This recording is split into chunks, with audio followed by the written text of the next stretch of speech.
Hey guys, welcome back to the Athlete Stories podcast. On today's episode, we have Emma Mcquaid. But before we get into the episode, we got to give a quick shout out to our sponsors. Our first sponsor is X Endurance Sports Supplements. X Endurance is approved by Informed Sport for professional athletes. So if you are a professional athlete, you can be comfortable taking their products. Like I was talking about yesterday, one of my favorite products is their Essential supplement, which has increased my personal aerobic capacity significantly. So I'd check them out. Really love their products. There's a discount code in the notes of the show. And this show is also brought to you by WODProof app. And for the past couple of years, I've used WODProof app to record my workouts, to time my workouts, to watch my form. Other people, as you can tell, like Turi Helgadottir and Noah Olson use it. But they just came out with something called WODProof Bionic, which tracks and analyzes your movement in real time with the goal of providing unique mobility plans for each user. It's really cool. So check them out in our show notes as well. And I think there's a discount too. So, but back to the show. Hey, Emma, how are you? Thank you. Hey, thanks for being on. Great job this past weekend. Thank you. Yeah, it was really good. Yeah, so for the audience, obviously they probably know this, but Emma, you're the fittest woman in Ireland. You're also a CrossFit Games athlete, and you're recently the first place winner at Wodapalooza. Yeah. What'd you do to celebrate? A few of us, my husband, my friends, we all went out and got a burger. It was over so late, so there was nothing really you could have done at like 12 o'clock at night. So yeah, we just got a burger. I went home early. The rest of the guys celebrated on until about 8 in the morning. So yeah, I was gonna say it's Miami. There's plenty to do at midnight, but yeah. If you want to, you could have gone and watched Rick Ross at 11 like everybody else. And yeah, that's where they all ended up. I went home. I was not for. No, I didn't need it. We were traveling home on the Monday, and I didn't want a hangover or anything. Yeah, that's pretty smart. Even I mean, see, I didn't compete, but we were at the event all week, and it was a lot of work on our end. But that night, I remember we got in the car to leave, and I'm just thinking in my head, like, I really just want to grab some pizza and go back to the Airbnb. But I didn't want to be the lame person to say that, and so the two people I was with were like, "Hey, do you guys want to like just chill tonight?" And I'm like, "Yes, like absolutely." So that worked out for me as well.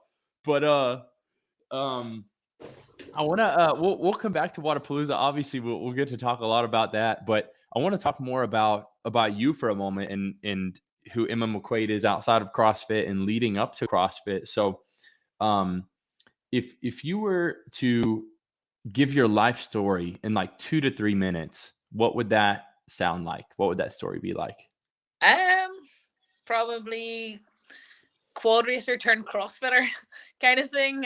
Yeah, just done quad racing from I was like 6 years old until I was 24, and then transitioned from quad racing to CrossFit, and I've been doing CrossFit ever since. That's awesome. How did you get into quad racing at 6? Is that popular in Ireland? No, it's not that it's big in Ireland. I think like I got an electric quad from Santa when I was 2. And I think like my dad realized I was a lunatic straight away because I was always on my electric quad. And then he finally got me a quad with an engine, and you can only legally race when you're 6 years old. So we were just waiting until the day I was 6 until I could actually race. And yeah, I just raced it the whole way through from 6 until 24, and then found CrossFit and just fell in love with it. That's awesome. And you say quad racing, is that a 4-wheeler? Like yeah, 4-wheeler. So it's like motocross, but only like 4 wheels. Awesome. While we're talking, can you pull up maybe like a quad racing clip or something like that from YouTube? But kind of reversing back to what we were talking about a minute ago, I just had a thought. I've got 3 friends from Ireland, and they're all big whiskey drinkers. Oh, they're all big whiskey drinkers. Is that pretty much normal, or is that like, are they just a cliche, like a walking cliche, or what? Well, like all the Irish guys were drinking whiskey on Sunday night, so it must be. I don't drink whiskey, but like my husband and stuff does. So yeah, whiskey. What do you drink?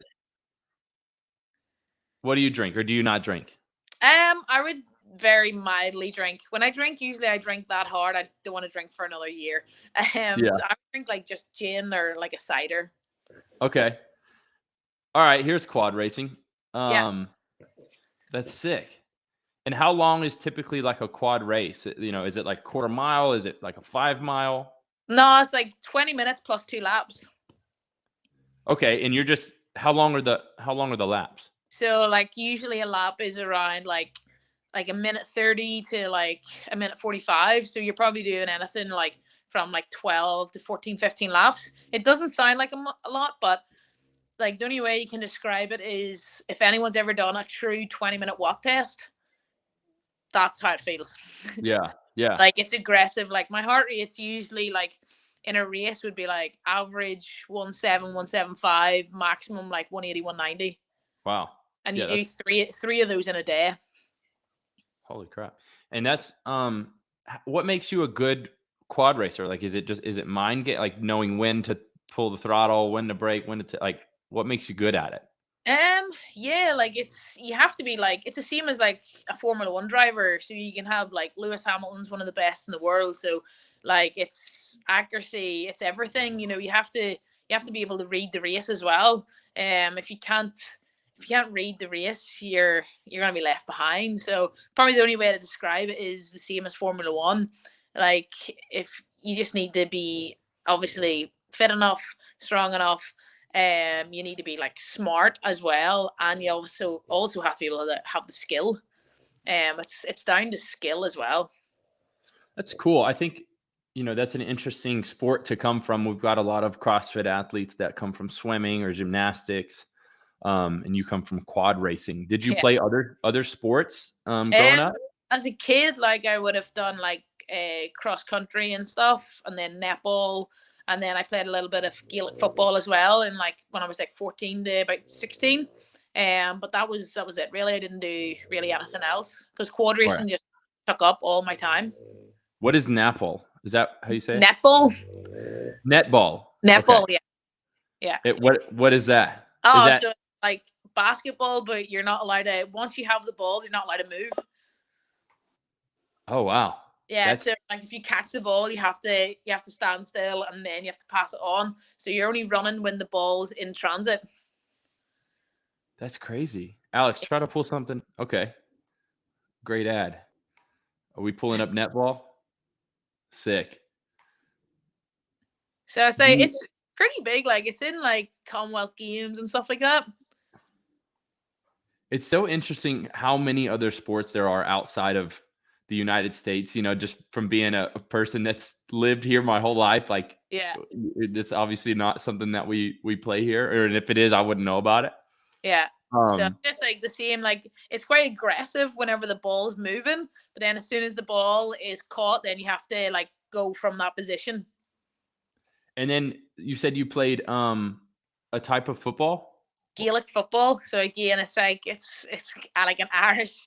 It's like American football, but you're allowed to pass it with your hand. So it's like kind of like Is that like rugby?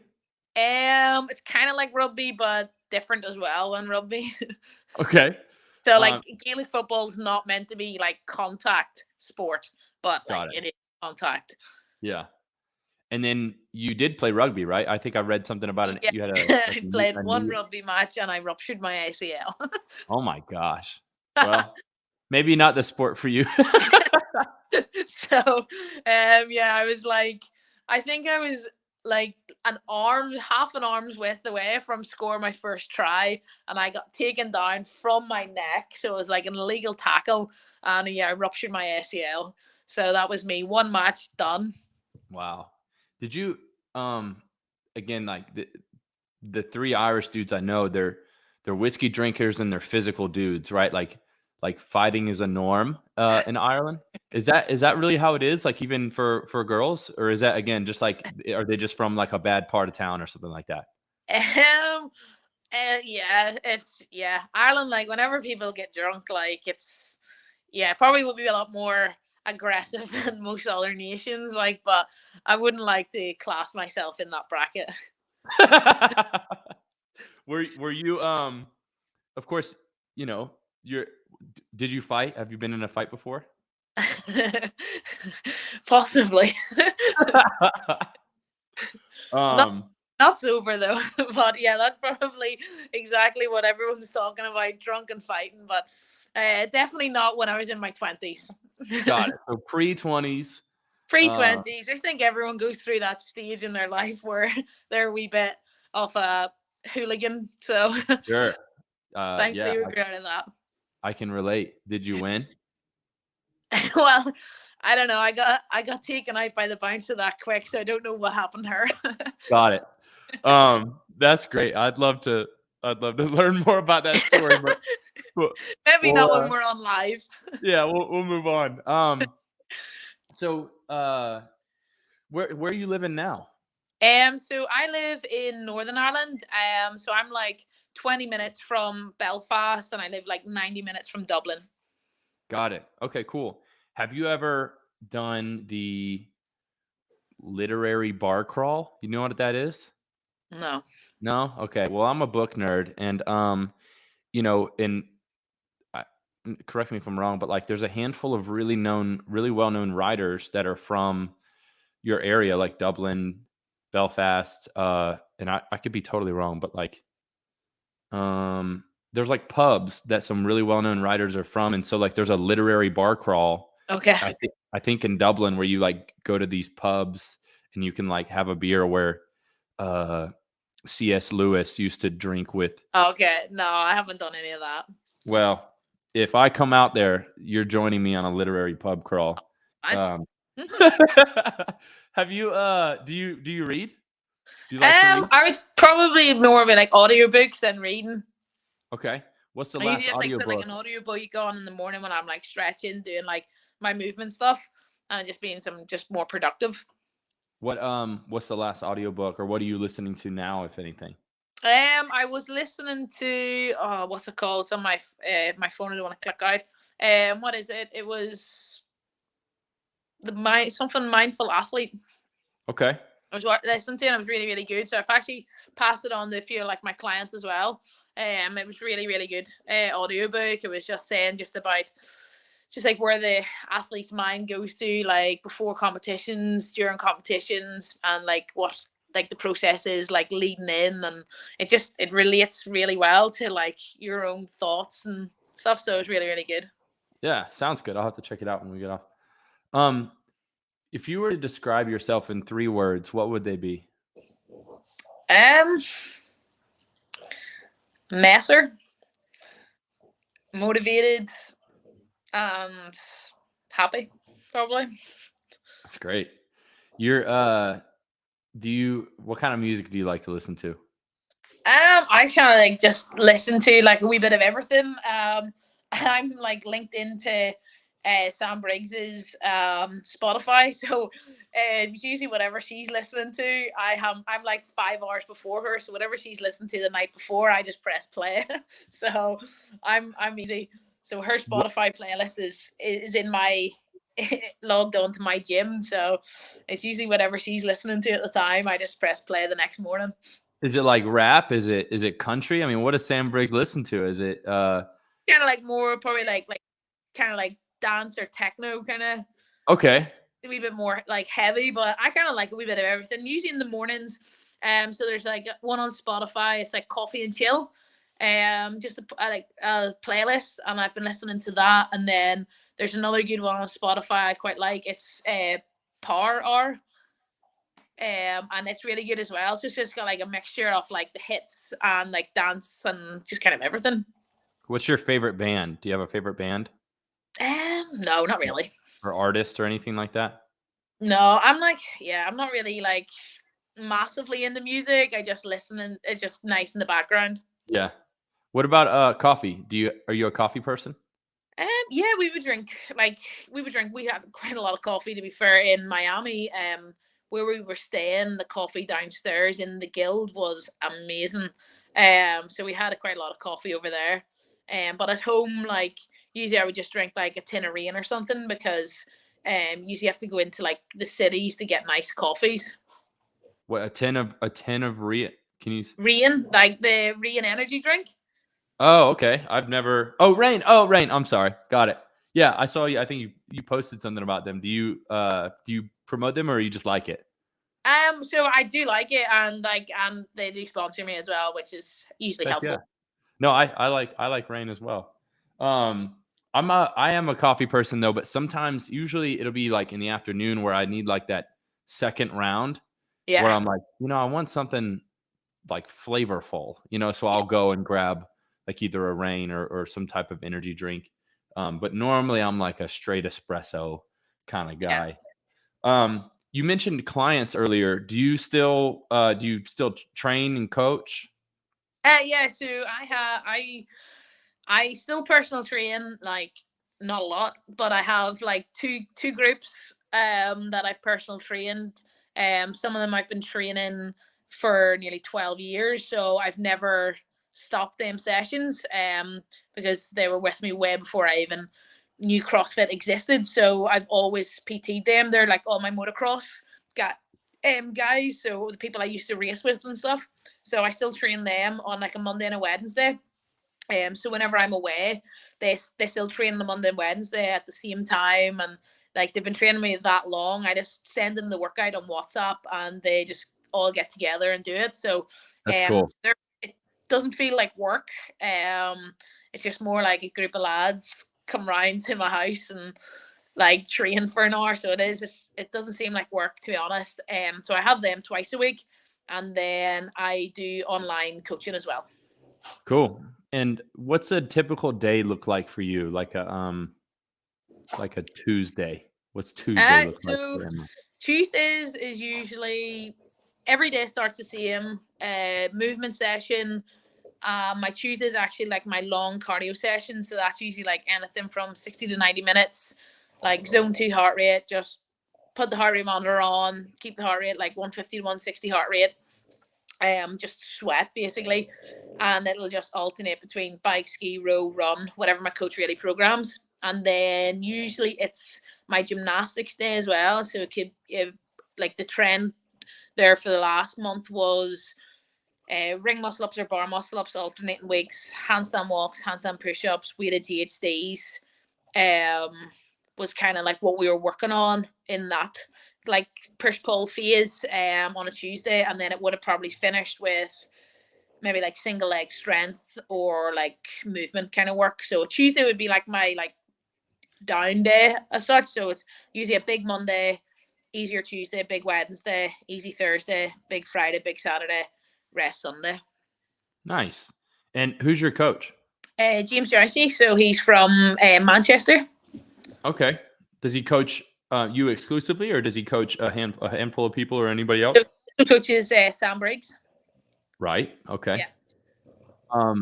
And do you? What was I going to say? I don't remember what I was going to say after that. You're married, right? Yes, we just got married. Just my dog is Ellie. I got married there just before Christmas. That's awesome. Congratulations. Thank you. And so are you going to keep Mcquaid, or is that just for formalities because of CrossFit and we know you as Mcquaid? Yeah, I'm officially like legally I'm Emma Ray now, but I'm just gonna be like Emma Mcquaid for CrossFit. Got it. How did you guys meet? So we met through quad racing.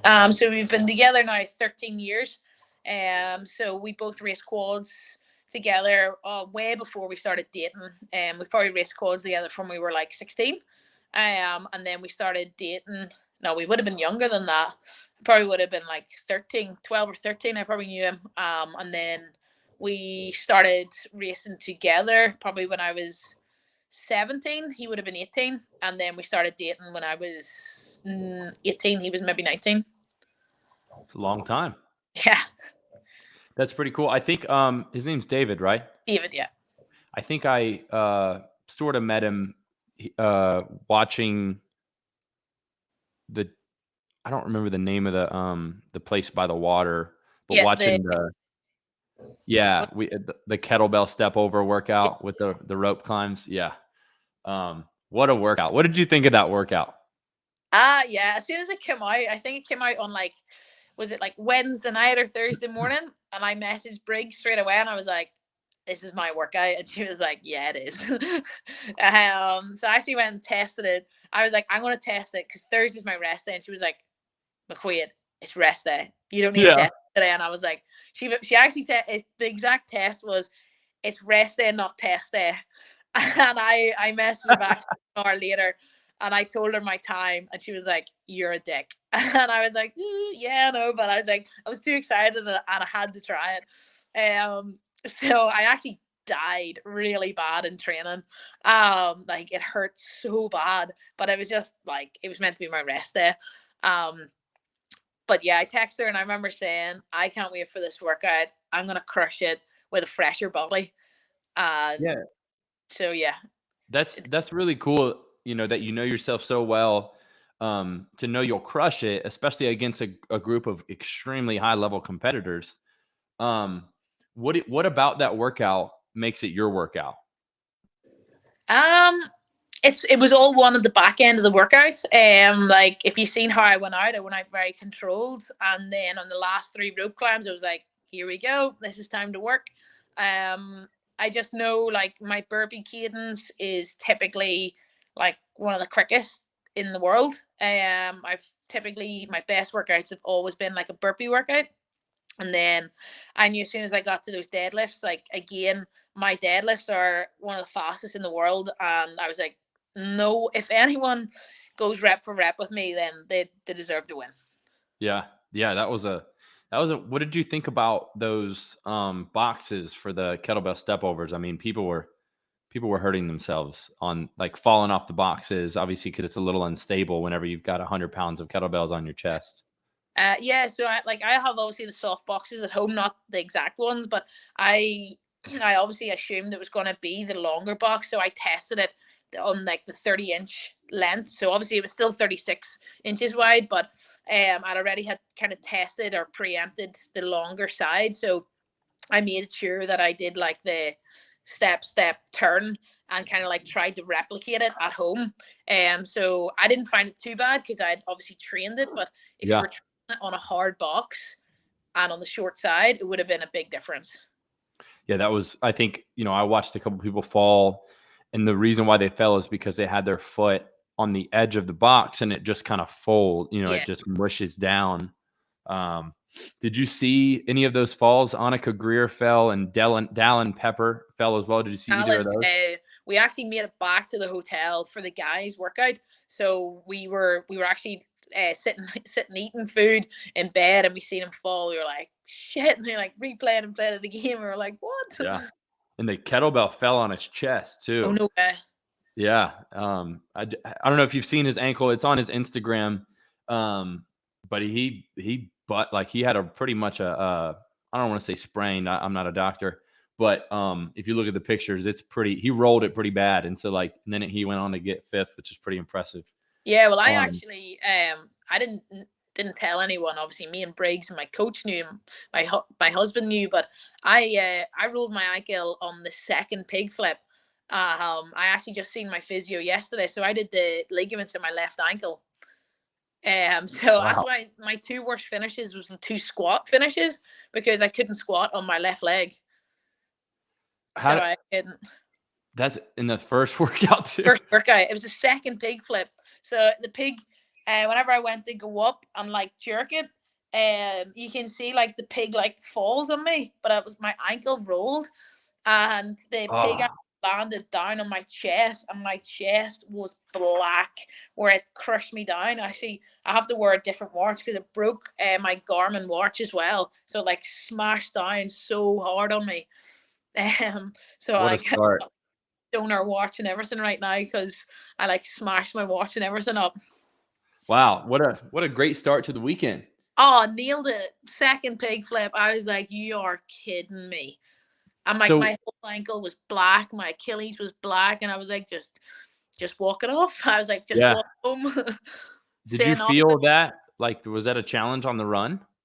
the Or run didn't hurt. The only thing hurt was squats. okay.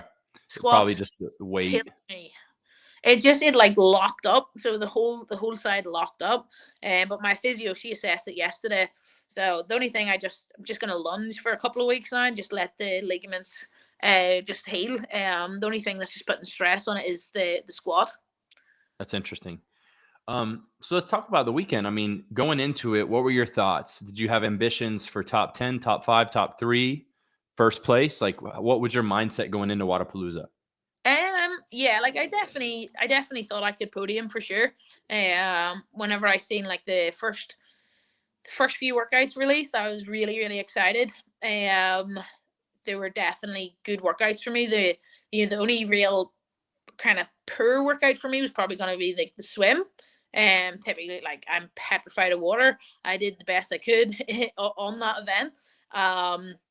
But I knew there was enough time on the run to put in a hard run to, obviously to pick up time. I was disappointed, obviously, with my thruster and my overhead squat workout.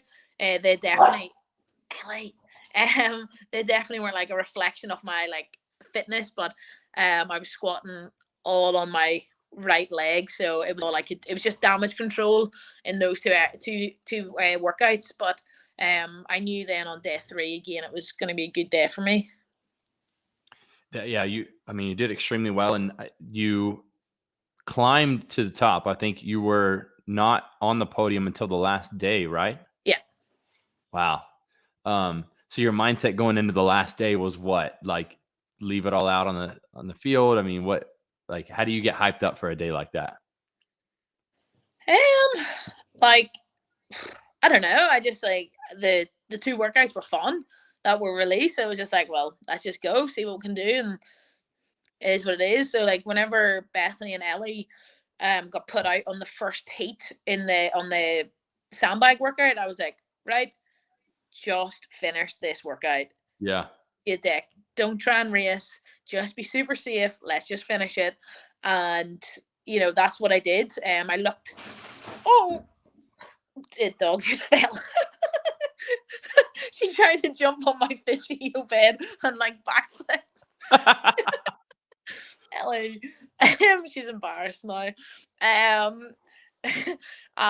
no. So yeah, it was just like as soon as I knew they were out of the race, I knew they obviously couldn't be in the top 10. So I was like, right, just finish this one. And the last workout, I knew all I had to do was finish within 5 places of Bethany. So when she got off the rig in front of me, I was like, that's fine. I'll catch her on the devil's press. As soon as I closed her into 1 rep, I looked both sides at halfway mark. There was me, Bethany, and another girl, and I was like, we're sweet. Just stay behind her. Yeah. The sandbag workout, there was some debate and some, obviously because it changed. Yeah. And so what were your thoughts about, obviously it worked out for you, but it could be debated. Some athletes didn't do it right. Some athletes got no rep. Did you see that at all? So I seen Bethany's one, yeah, because she was in the lane beside me. I watched on replay because everyone said Danny Spiegel didn't put the bag down. So I didn't know about that. So I watched it back on replay and I was like, oh, flip. So yeah, it's kind of one of those things, like those sprint workouts, like if everyone's not in the same wavelength, like mistakes are going to happen. Yeah, especially they just changed the workout. So these judges weren't well briefed, I'm sure. Yeah. So I don't think the workout needed change because the floor was perfectly dry. It shouldn't have been changed in my opinion, but a few of the male team athletes made a big scene, so they're obviously a lot higher up than the rest of us, so they got in my opinion the shuttle run would have been in my advantage for sure. Yeah, and it's like, you can't cry over spilled milk. It is what it is.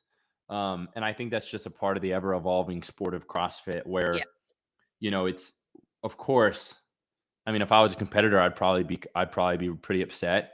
Well, if I was a competitor that it didn't work in my favor, I'd probably be pretty upset. But I'm not. And so I don't really have too much opinions around it. But as from a spectator and a professional in the sport, it's like CrossFit is still evolving, and CrossFit is not football or soccer where you come and there's 4 quarters. The same rules apply every single play. constantly varied. And so like it's this unique thing where you know, unfortunately you have to be prepared for everything, and that everything might be somebody else not getting no rep for not putting the sandbag down, and somebody else having enough clout in the sport to change the workout, you know. Sure. So it's, you know, it makes it interesting, but obviously it doesn't work out in everybody's favor, and that can be very unfortunate. But speaking of, we talked a little bit about swimming. You said you're petrified of swimming, but you got 12th at the games. I don't remember what you placed in the swim kayak workout. Yeah, it was near. What are your, you know, for someone that's petrified of swimming, I would assume maybe you ended up drinking some water. How did you feel after the swim? Obviously, because there's some stuff coming out about Like the water. me and Briggs, like we were the only two athletes that took like a full can of Coke straight after the event, just to try and like kill any like bacteria in our stomachs. Apparently that's what all like the triathlon guys and stuff do. So as soon as the event was over, we just like had a can of Coke straight away in our bags, and we took that, and like we were fine, like, to be honest. But I did hear quite a lot of athletes were sick. Yeah, wow. I've never heard about that. I know that BKG, yeah, sorry, BKG. He does some charcoal stuff. Yeah. I don't know about that either, but tell me about this Coke thing. Seems a lot easier than charcoal. Do you know any science behind that, or are you just kind of going with Briggs? I have no clue. I have no clue. Like it's like a UK Irish thing. So usually after anyone's in like the open water or anything like that, they always just take a can of Coke straight after, because it's meant to like kill any bacteria in your stomach. I love Coca-Cola. I would love. I hate it. It makes Do me. you? I drink it and I'm like, I'm gonna be sick. Well, yeah, no, I mean, like these days, I don't drink soda much at all, ever, like ever. But if I do, Coca-Cola is so, I can't drink a whole can. It like ruins my stomach. But I Geez, still that's love why it. it fixes our stomach if there's bacteria in it. Yeah. Well, like they always, like the old myth is, if you have a bad stomach or you're sick, drink flat Coke. Huh. So I don't know. We didn't get sick, so I was happy enough. That's super interesting. What are your thoughts about that? I mean, there's a little bit of controversy there where, you know, there's a timeline to follow, right? There's like, that happened 6 months ago. Nothing has come out about it since. Castro gets fired. Now it's coming out. And obviously this is a hit on Castro's reputation potentially, but then I shared on my story a video of Castro on the Clydesdale podcast almost 6 months ago talking about the water and how the city officials came back and said it was actually fine. And then yesterday I interviewed Amanda Barnhart, and she's a collegiate swimmer. And she said that swimming in open water with trace amounts of E. coli is pretty normal, because you're supposed to just not drink the water, you know, because you're supposed to be good at swimming. So there's a lot of kind of information out there to make a judgment. What are your thoughts on the situation in general? Well, like I like, even though like I'm not good at swimming and I'm petrified of swimming, I still work quite hard at my swimming. So like I swim in a triathlon lake, in like my hometown. Obviously we can only do it 3 months, 4 months of the year because of the weather. But we were swimming in it the week before I flew out to America, and me and my friend both got sick. So we both had like a stomach bug. And then literally like a week later, the lake was actually closed. So like it's a public area. So like I was quite glad it got closed, but like it's tested all the time. We didn't actually know it was closed when we swam. Oh, wow. But like apparently it's in like, I'm in the group and stuff now where it lets you know all the information on the lake. But like I would, if you're not meant to be in somewhere, you shouldn't be in it. Sure. Like as soon as we got to Madison, we were training a big day, and they were saying, yeah, the lake's been closed for this last few months. It's dangerous. The levels are too high. And me and Briggs were like, oh, right. Where could we swim then that's safe? And they told us a place that was safe, and we swam there like for training. But they were like, there's no way, the swim will not go ahead. And like we were even told like 2 days before by like one of the like fairly high up guys, and he was like, there's no way you guys are swimming. It's far too dangerous. Wow. And so we were just like, we're not swimming. We must just be going to do like paddleboard or whatever. And then it was like, oh yeah, you're swimming a mile. I'm like, right. Wow. Yeah. I mean, again, I don't necessarily have enough information to make a judgment, but I think it's It an was interesting. disgusting. It was what? Like the water, like I've never swam in anything so dirty in my life. Oh, yeah. Well, I've heard, I mean, even the years past, like people have complained about the state of the water So being bad. gross and stuff The like lake that. we swam in Madison, so it's just like, oh, I can't remember where it is. It's like Fisherman's Park or something like that. So quite a lot of the athletes were ended up there. Like it was gorgeous. Like it Yeah, it's was, on the other side. It's on yeah. the other side of the city. Yeah. So it was I- gorgeous. But where we swam, that was not nice. That's weird. Yeah, I don't know. I don't know about that situation, but do you set goals? Like it's the new year. Are you a goal setter? Yeah, for sure. What are a couple of goals you've set? Like, yeah, my goal remains the same as last year. Like, I want to. My ultimate goal is to be inside that top 10 at the CrossFit Games. I did read maybe like an interview with you like a year or two ago, where you said you might have started too late to truly be the best in the world, but your goal is top 10. Do you really believe that, or is there a piece of you that thinks like you can podium? I mean, you train with Sam Briggs, Yeah. so like age is a serious thing. I mean, I know I'm turning 32 soon. Like my elbows and everything don't feel as good as they did 5 years ago. Um, but do you really believe that you can't podium, or like is top 10 the next thing, and then you get top 10 and you're like, now I'm gonna start talking about top 3? Like, what is Uh, that like? no, like I think a few years ago, my body wasn't as healthy as it is now. Okay. So my body's a lot healthier now than it's ever been. I kind of came into the sport, obviously, like when we all did. And probably like the coaching wasn't as not gonna say as good, but maybe not as like experienced. And I probably did too much CrossFit at the start and not enough like of the accessory side. And now I have learned that the accessories is the main piece of training, and CrossFit is actually like this much of it. So yeah, my body feels healthy now. A few years ago, I wasn't in a good place. Like I probably needed physio every single day if I could have got physio every day. But now like I feel good, I feel healthy, I feel a lot younger than I did a few years ago. So no, I don't think I started too late. I didn't train smart enough at the start. Would probably be a better phrase. Love to hear it. I'm a goal setter as well. I try not to let something. I mean, I personally know that a goal like that is unrealistic just because of how my body works. But I love to hear that you're more enthusiastic about your longevity in the sport. I'd like to see it. So top 10 in the games this year. What else what other kind of goals do you have?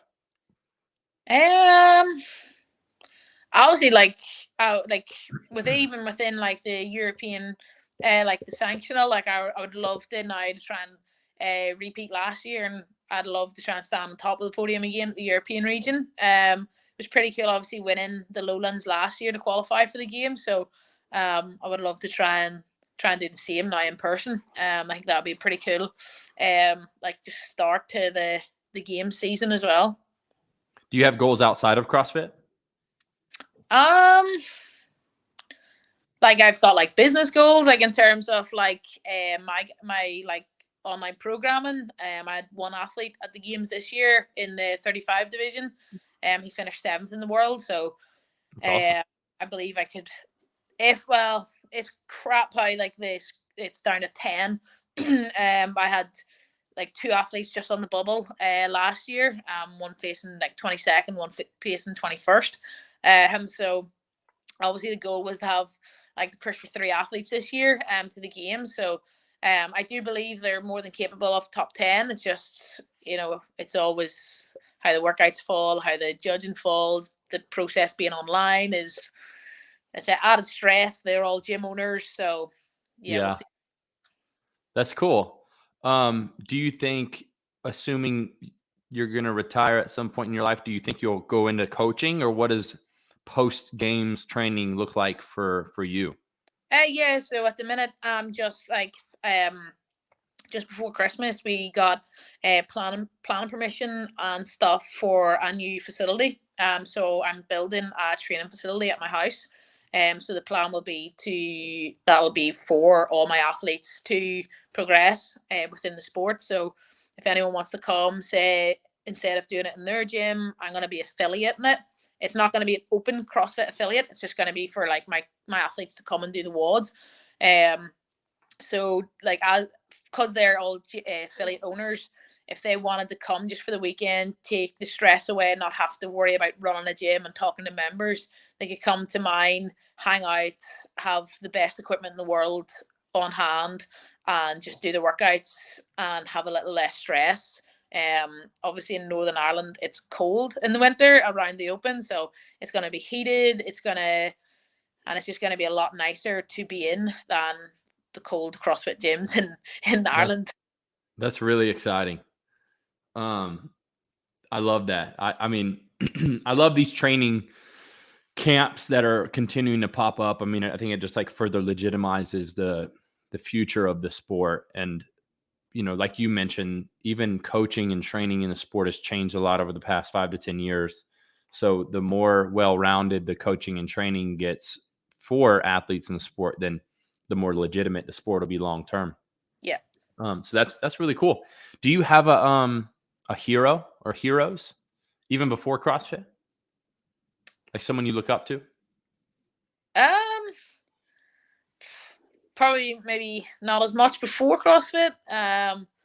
But like from when I first started CrossFit, like the person I looked up to and the reason I started CrossFit was because of Sam Briggs. So probably like her for sure. And that's, I mean, you weren't friends with her in the beginning, but you became friends with her, right? Yeah, so basically like I kind of like found CrossFit like kind of the year she won. Like we seen it watch something on like YouTube or whatever it was. And then it would have been massively all shared around Facebook and about this UK athlete winning. And I was like, holy crap, if a UK girl can do it, an Irish girl can do it. Yeah.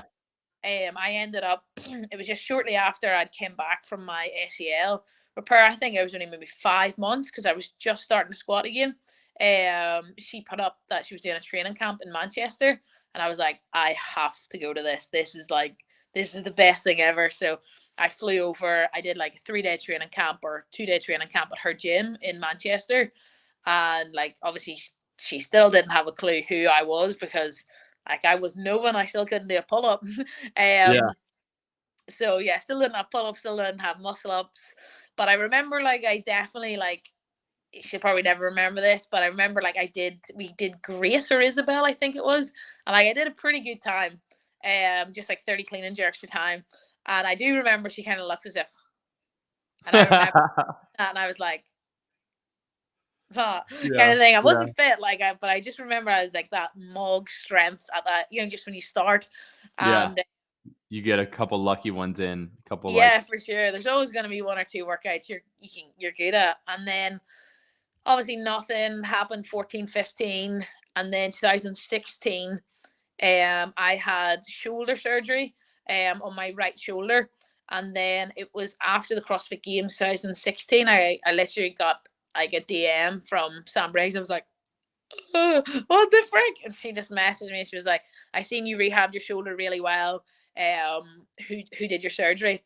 And then I got her in contact with my physiotherapist and my surgeon. I was like, if you want, I'll collect you at the airport. Come stay at mine. I'll take you. And basically, yeah, we've been mates ever since. That's awesome. That's So really cool. Yeah, how that all came full circle. Yeah. You're what did you have surgery on your shoulder for? Oh, I wrecked it. What was it? Rotator cuff, bicep tendon, humeral head, and labrum. Did you do that right away, or did you try to PT it and just like finally? So they reckon like the humeral head, so the back of the shoulder, was done like from like an old quad back injury. I remember I fell off once and a quad landed on my shoulder.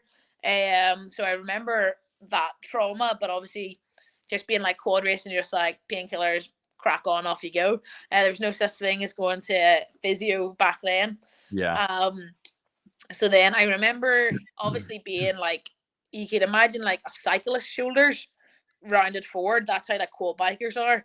And then you're trying to open it up and snatch. So my mobility and stuff wasn't good from the start. But I just tried to force it straight away. And I ended up, I actually did something, we don't know what, but I remember on the Tuesday before the 2016 Open started, on that Friday, I PB'd my power snatch, and I remember like just something went like, and nothing happened at the time. I was fine, and then I was like warming up for split jerks, and I went to like press an empty bar, and like from my neck down to my lat just went like lock solid. I couldn't even move. Like my partner, like David at the time, had to drive to the gym and collect me because like my arm, everything like from here down just went locked down. So went straight to my physio, worked with her Tuesday, Wednesday, Thursday, and on the Friday. We got through the Open that year. And then it was the overhead squat workout at 2016 regionals. I reckon that's when the rest of the shoulder just let go. Because my physio had my surgery already pre-booked for me on the Thursday post regionals. So Wow. She obviously knew. I knew something was wrong, but she never said what was wrong until like the Monday after regionals. She was like, "Yeah, so you're going for shoulder surgery on Thursday." I was like, "Okay." Oh wow. So Yeah, this last year's Open, 2021, tore my labrum, bicep tendon, and infraspinatus okay. in my right shoulder. Kind of same story. Like I come from bodybuilding and powerlifting, and so like a lot of chest dominance, no mobility. So transitioning into CrossFit, trying to do gymnastics, trying to do snatching, just pushing it and being strong. So trying to push the weights. Yeah. Just was a recipe for disaster. And that gymnastics workout in the Open, the third week, just wrecked my shoulder. And 30 toes to bar, 30 chest to bar, 30 muscle ups with a clean and jerk. And the next day I was like, oh man, I'm done. And but I am stubborn and have not gotten surgery, but I got stem cell, two rounds of like the amniotic and the whatever the regular stem cell is, and PRP. Yeah. So things are looking up, but I'm still like very cautious of my shoulder and thinking like maybe I will get it at some point, but I just don't want to do the rehab, obviously. What was your rehab like? How long did that take? Mine was terrible. I had a lot of complications because obviously the bicep tendon isn't meant to be like I don't know. I'm not gonna like try and pretend I know, but I just remember like my physio saying like typically if the bicep tendon goes, they don't repair it, they repair the rest of the shoulder. But because obviously we're doing the sport of CrossFit, they had to repair it, so they sewed it so tightly. So I kept getting like a frozen shoulder at the start. So for me to get like full range, internal, external, was a nightmare. So every time like I got range, then I would go to sleep, wake up the next morning, and I had no range. So I had a pretty shit rehab. It How took long me did that- like probably took me about 6 months to get back doing everything, and then it probably didn't take me for nearly 2 years to get back to where I was strength wise pre-surgery. Got it. It's a long time in the sport of CrossFit to take off. Yeah, it wasn't like I still competed, but I just was competing very like subpar. Yeah. I'm already super subpar, so I'm like, if I do shoulder surgery, then it's like subpar. No, it's like I just had a bad shoulder surgery. Like my training partner, like Michael Smith, he had a shoulder operation, and he's back to full health, full fitness in under 12 weeks. Oh wow. So like I just had complications. That's all. Like that might not happen to everyone. Yeah. Well, But hopefully. I just had like my rehab, the actual surgery went perfect.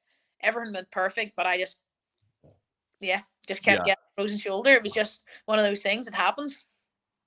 Well, it looks good now. So that's great news. Yeah. What is your kind of transitioning back here? It's kind of random. What's your earliest memory in life, childhood? Flip. I will not have a clue. I Uh, don't even know. all right. Did you have a nickname growing up? Well, it was more my dad called me Big M.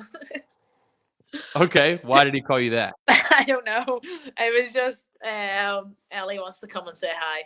I don't know. He always just called me Big M as a kid. I have no clue. I wasn't that big, but well, maybe I was a wee bit chunky, but like yeah, it was just Big M. And then I think somebody Wee Beast or something like that. I Wee think I read. Beast, yeah. I wanted to make sure that we covered that. If that was the only thing I contributed was the Wee Beast nickname, and I was gonna take a guess and think maybe Sam gave you that nickname, but I have no clue. I just would be a guess. It was either Briggsy or it was one of the guys, Barry Mears, that used to train with me. I think it was him. So it was one of the UK guys. Used to always call me Wee Beast, and Because it I kind haven't of heard it until honestly Wodapalooza, when I think Sam shared something on social and it was like the Wee Beast, and I was like, that Yeah. is a great nickname. Yeah. So the Wee Beast kind of came about in like, I think it was as early as maybe 2015, 2016. So it did. So it's kind of So definitely cool. like an Irish UK thing that everyone knows about Wee Beast. But I think that's the first time it's kind of gone stateside. Seems fitting. Yeah. Yeah, Do you for sure. Thank you, Alex. What was school like for you? Did you like school? No, I absolutely hated school. All I absolutely loved PE, and that was it. That's funny. Outside of Makes sense. PE, I didn't want to do anything. Do they still have PE in Ireland for kids? Yeah. A lot of schools don't have that anymore in the States, which is very sad. But did you go to college or did you finish high school and go into quad racing?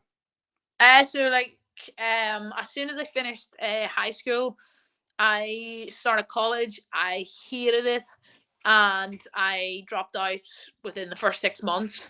Went and got my PT course, personal training course, and just got stuck straight into a gym because that's all I wanted to do. What got you into fitness? I think so. Whenever I was playing Gaelic, we did like our off season in a local like global gym. So it was just like a circuits class. So I was only like 14 in there. So like we had to like beg the instructor, because usually you're not allowed to do like a gym back then, until you're like 18. But they let me go anyway to the circuits. And then whenever I was 15, we were doing like our I don't know what it's called now. You have to your work experience. And I asked the gym owner, can I do work experience in the gym? And she was like, yeah, sure. And so yeah, from 15, so she gave me then like, she used to supervise from like above, like in a balcony, and let me take the circuits class at like 16. So yeah, I've basically been in a gym working from I was like 15 years old. That's awesome. Yeah, so I just loved health and fitness from a young age. And whenever I seen what she was doing, I was like, I want to do that. I want to help people. And yeah, that's all I've ever done. I don't really know anything else. I can empathize. What got you into CrossFit? Like, what was that moment where how did you get introduced to it? What was your first workout? I don't know my first workout, but I remember I was in Carlsbad, over in the US, and I was in a global gym doing back squats. And I looked in across the like gymnasium, and like girls were doing pull-ups and stuff, and I was like, what is this madness? And I like walked into the gymnasium and I was like, can I do this? And the lady was like, this is like an extra fee. And I was like, that's fine, I want to do it. Yeah. It was like, there's another class at like 6:30 or something like the next morning. If you want to come, like, come on over. And I was like, sweet, I'll see you there. And I can't remember. I think we did like power cleans. and then there was a workout with like burpees, power cleans, and running. And I absolutely spanked everyone because like I was like relatively fit back then. And then went the next day and there was pull-ups and ring dips and I couldn't do them. I was so pissed off. Humbled. I was like, what is going on? Why can all these girls do these and I can't? And I was like furious. And then as soon as we got home to Ireland, I was like, I need to find CrossFit here. So it took me a few months to kind of like find it. And then, yeah, once I found it, I was like, I was hooked. Yeah, that's all she wrote. Who's your favorite? I would assume Briggs is the answer to this question. So aside from Briggs, who's your favorite CrossFit athlete to compete with or against? I think like everyone's awesome to compete against. Like you don't really notice any particular person on the floor, but I do remember like idolizing obviously Kristen Holt at the time. I went to watch her. I think it was in 2014. It used to be called Battle of London. And that's kind of where that was kind of like her breakthrough competition. Like she went and absolutely demolished everyone. She won like 75 or 80% of the workouts. And like everyone was like, who is this girl? And like that was a pretty cool, like it was pretty cool like to have witnessed that. And then obviously to have competed alongside her. And then obviously, to see her like, retire as well from the sport, like and being at Wodapalooza and chatting to her and like, she probably doesn't know like that she inspired so many people. But she definitely has like. That's really cool.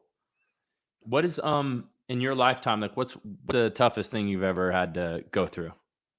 Like my like partner had a bad crash in like 2012, 2013. He got paralyzed. So that was pretty hard to, life changing. Sure. How did the quad fall on him or like flip? Yeah, so we were racing together. It was probably one of the only times he got a bad start. I was in front of him and I knew he was coming up through, and I was like just waiting for him, like, because if he came, would have looked over my shoulder, like, go on there, kind of thing. And I was kind of like waiting for him to come up through, and the next thing a red flag comes out and I looked around and David wasn't there. I was like, oh no. But yeah, the quad just like catapulted, landed on his back, and dislocated his vertebrae. So wow.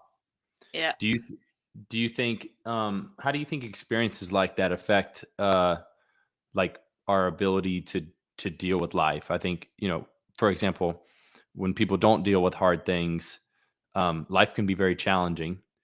Yeah, I just think like it makes you appreciate what you have a lot more. Like a lot of people think they're hard done by, and you're just like, yeah, come on, catch yourself on.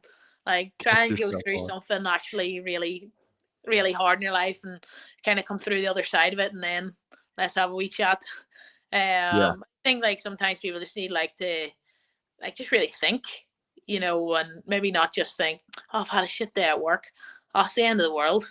It's like, maybe you're still doing your dream job and you don't realize you're doing it. Yeah. There's certainly.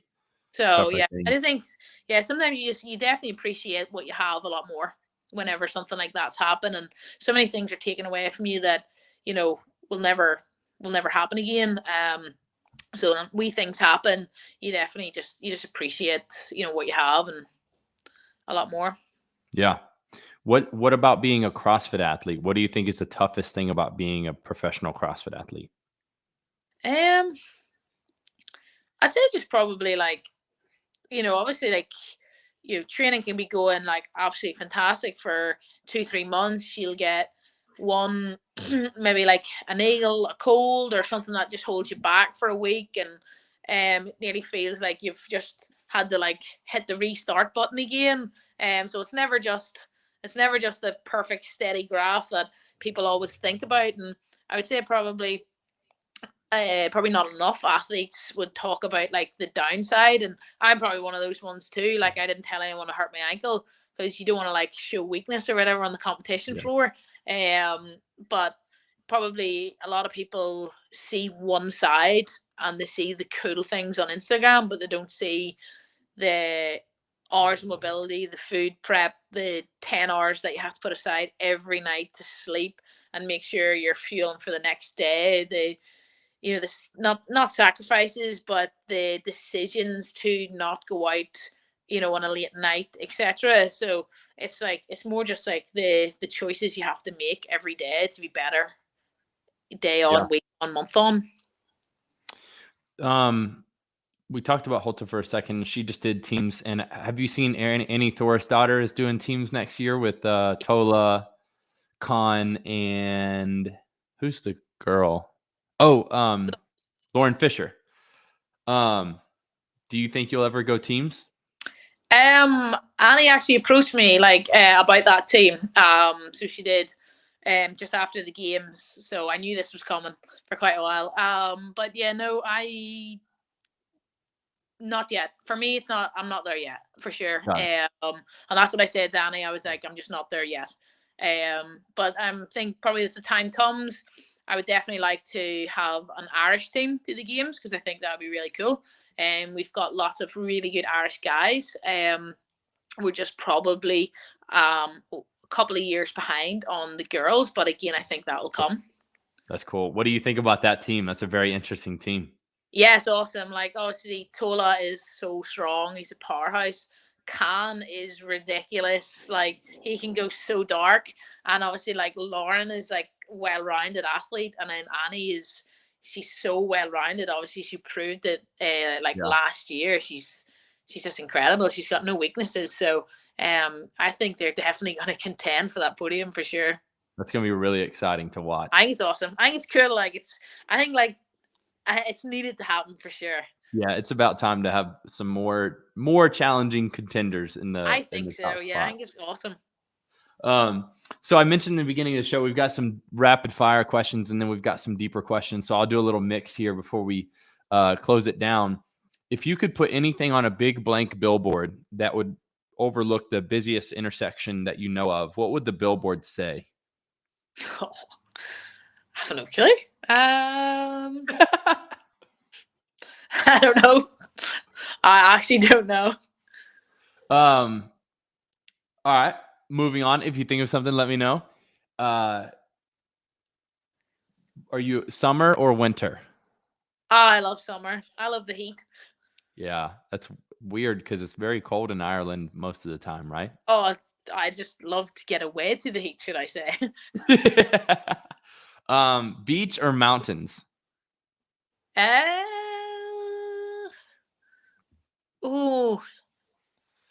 just gonna say beach because it's just we don't get to them that often. Yeah, true. If you could talk to